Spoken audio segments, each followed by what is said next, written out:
E aí, pessoal, como é que vocês estão se sentindo hoje? Cansados, desanimados, esgotados de tanta informação, pressionados para estarem bem e felizes o tempo todo? Vamos entender as razões dessa nossa sensação aqui neste vídeo e conhecer o pensamento de um filósofo sul-coreano bem legal. Olá, pessoal, bem-vindos à nossa Casa na Arte. Muito obrigada pela companhia. Hoje eu apresento a vocês o documentário de 1 hora de duração do ano de 2015 da diretora Isabella Gresser, intitulado A Sociedade do Cansaço, Byung-Chul Han em Seul, Berlim.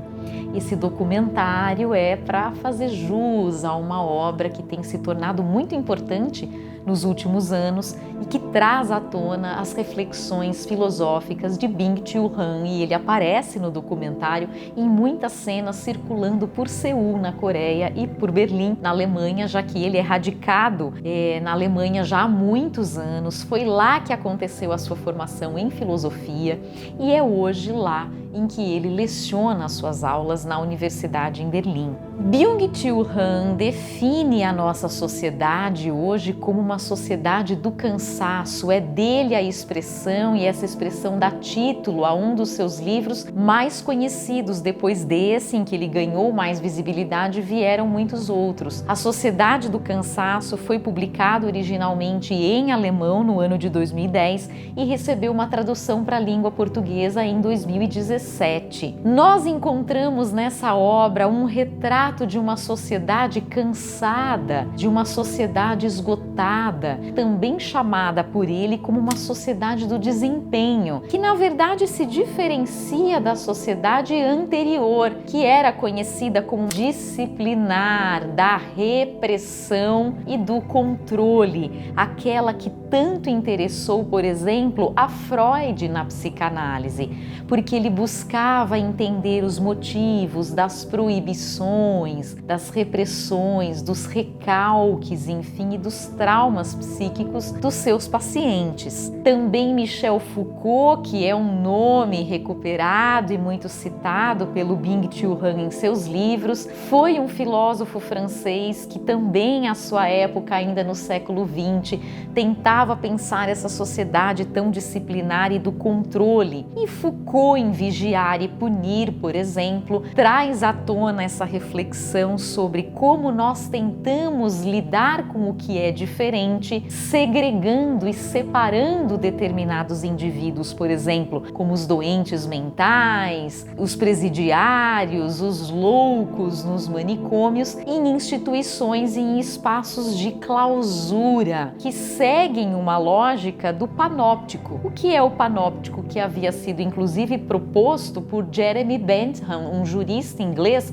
ainda no século XVIII. É um modelo arquitetural, seria seguido, segundo Foucault, por diversas outras instituições, espaços, edifícios e arquiteturas que a gente tem, inclusive escolas, exércitos, enfim, em que há uma torre alta de controle no centro, em que há um vigia que consegue observar a todos que estão em cubículos e celas enclausurados, sendo que esses prisioneiros não sabem se há um vigia ali, que vigia é esse, e também não conseguem se ver dentro dessas pequenas celas em que estão presos. Na verdade, nós ficamos, durante a sociedade da repressão e do controle, presos o tempo todo em espaços físicos fechados, que são espaços de controle dos nossos corpos, para que eles sejam mais dóceis, para que eles sejam reprimidos, controlados, justamente tentando adequá-los a um único padrão de sexualidade, por exemplo, de conduta, de crenças religiosas e outras. Então a gente vai tentando encaixar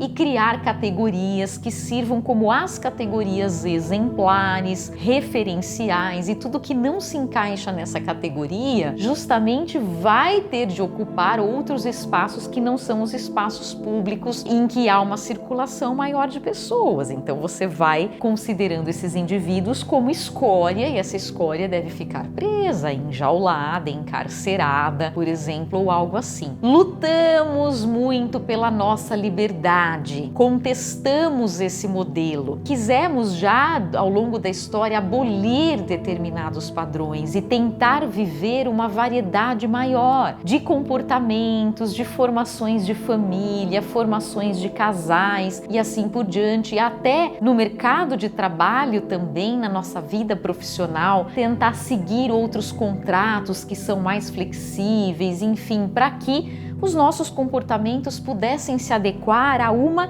heterogeneidade maior, que é a heterogeneidade que forma justamente uma sociedade. E tentamos incluir mais, fazer com que todos estejam ao lado um do outro, todos estejam mais juntos e mais agregados. Conquistamos certas liberdades, assume o próprio filósofo Byung-Chul Han em seus livros, e conseguimos com isso ter uma sociedade mais livre, mas a liberdade, segundo ele, se tornou uma compulsão, uma coação. E nesse sentido, o que a gente faz? A gente se torna de novo prisioneiro. Conseguimos sair desses espaços de clausura que são tão disciplinares, autoritários e cruéis, para nós mesmos agora sermos, vejam que curioso, os vigias uns dos outros. Auto-julgamos e autocensuramos o nosso comportamento o tempo todo, em razão desse autodesempenho que a gente busca sempre. É produtividade por excelência, é a comunicação por excelência, é o acúmulo de informações e conhecimentos e títulos e cursos e certificados e conteúdos e palestras e minicursos e áudios e aulas, enfim, o tempo todo, porque a gente acha que a gente pode mais. É o poder, querer fazer, querer ter, querer acumular, querer buscar, querer conhecer, que faz com que a gente nunca pare. E esse nunca pare é que será justamente o motivo do esgotamento total pelo qual a gente passa, não adianta. É síndrome de burnout, que é a palavra em língua inglesa que aparece, no título do livro do filósofo e que aparece no título do documentário da Isabela. Ansiedade, depressão, diversos transtornos, inclusive alimentares, transtornos do sono, porque nós estamos excessivamente cansados e esgotados porque nós achamos que devemos o tempo todo buscar essa alta performance, buscar esse desenvolvimento a qualquer custo, buscar viver todas as possibilidades que hoje a gente tem, que são muitas. Então a gente vai nessa liquidez das relações, dos contratos, das amizades, dos relacionamentos, querendo experimentar tanto e absorver tanto, curtir tanto, que na verdade a gente não está curtindo, a gente está adoecendo. Eles até tocam na questão das altas taxas de suicídio, principalmente na Coreia, mas não só, de jovens que querem buscar as mais altas notas na universidade e que se veem diante de situações de esgotamento e cansaço mental. E um elemento importantíssimo do qual a gente não pode se esquecer, claro, são as redes sociais, é claro, que servem como uma grande vitrina para que todos estejamos ali expostos, sob vigilância, constante aprovação e reprovação, likes e dislikes, visualizações, enfim, o tempo todo, ou emitindo opiniões sobre tudo e todos, julgando apressadamente, construindo argumentos falsos, recriminando, julgando, criticando, avaliando. Para quê? Como é que a gente sai de uma clausura como aquelas que tínhamos anteriormente, que marcaram o século XIX, o século XX, principalmente no 21, que a gente conseguiu finalmente se libertar um pouco daquilo? A gente chega a uma sociedade em que nós próprios decidimos deliberadamente que queremos entrar na prisão. A gente entra por livre e espontânea vontade, a gente entra por livre e espontânea vontade nessas prisões, que são as redes sociais, e ficamos vulneráveis, suscetíveis o tempo todo ao massacre emocional e mental que elas promovem, que elas ajudam, né, contribuem para aumentar, para fortalecer, e isso realmente um retrato lamentável, desolador, que a gente percebe que o Han nos traz nessas obras, nesses livros que ele produz. E aí o que fazer? Que caminhos tomar? Que soluções tomar? E aí eu chego ao documentário em particular para apresentar as minhas razões, para dizer que vale a pena que vocês conheçam e assistam, né, um pouquinho desse documentário e desse trabalho, é justamente porque ali a gente vê o Han em situações de total vazio e silêncio. Sim, eles existem, né? Por incrível que pareça. Ficar em silêncio, longe da balbúrdia, do ataque constante, das informações, dessas redes sociais e dessas mídias o tempo todo, em momentos contemplativos e meditativos. A gente vê longos takes da Isabela filmando o Han à beira de um lago, próximo de um rio,